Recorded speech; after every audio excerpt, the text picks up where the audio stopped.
So what we're going to do next is add the salt. And I'm just going to take a handful and just sprinkle it in. I'm going to mix it in. Do not use your stick blender anymore. You don't want to keep mixing the soap together with the liquid, the water layer. You want the soap to begin to grain out, meaning it is becoming less and less soluble in the salty water, and it's going to start floating on top of the water eventually. I'm going to add another handful of salt. It's very imprecise. What's happening is this top layer of foam is dissipating. Still not graining out though, still getting a very smooth gravy-like appearance on my spatula. This is not a process you want to rush. We're talking about chemical changes here. You have to give it some time to for those changes to happen.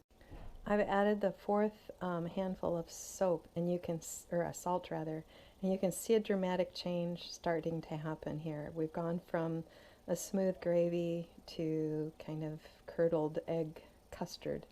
And this is exactly where I want to be. See how clean my spatula is now? There's no longer this film of soap on top of it. In fact, it just slides right off. So I'm going to add another palmful of salt and see where we go from here. See what happens. I've got two layers. I've got a water layer, and I now have a separate soap layer. I need to separate this soap from the underlying liquid. And the best way to do this on a small scale is to just simply let it cool, and the soap will harden, and I can pick it right off the top. And what I have at the moment is actually a disc of soap sitting on top of a layer of water. What's in the bottom is a pretty brown liquid.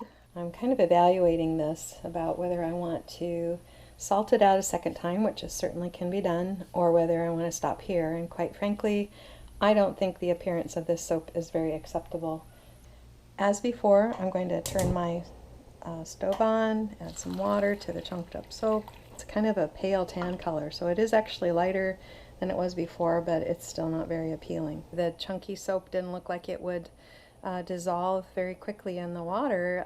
I did use a potato masher to kind of break up the big chunks into smaller ones, and I've added at this point about the same amount of water as I have soap scrap. I've weighed out about the same amount of salt as I started with yesterday, so I can kind of get a sense of how much salt I need today to salt things out.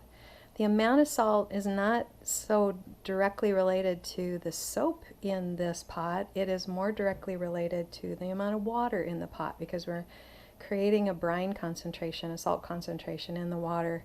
And the higher that salt concentration in the water goes, the more we're going to get our salting out.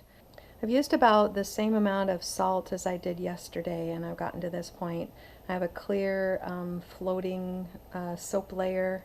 I'm back to heating it just a little bit right now to try to keep it real fluid. So if I can get my water to wash out some more of this color, that would be lovely. I had hopes that it would turn out a lot like the soap that I originally salted out, which is this soap. And this is a white tray, so it gives you some idea that it's a pale ivory. It's only been about an hour and a half, and so the soap is still fluid, but it is definitely floating on top of the liquid layer. So rather than wait until it hardens up, which I could do, I'm just going to ladle it off. I've got the soap ladled off of the liquid water layer. It should lighten as it solidifies and all. And I think probably we'll just let it sort of damp dry and then powder it in my food processor with the blade attachment, and then just add it to my laundry soap. It's relatively low superfat, so that doesn't worry me too much to do that. It could be made into bar form, as I showed you the example of my first batch I did, and if it had turned out lighter, I probably would have done that. But as it stands now, I think laundry soap is its highest and best use. Thanks for watching.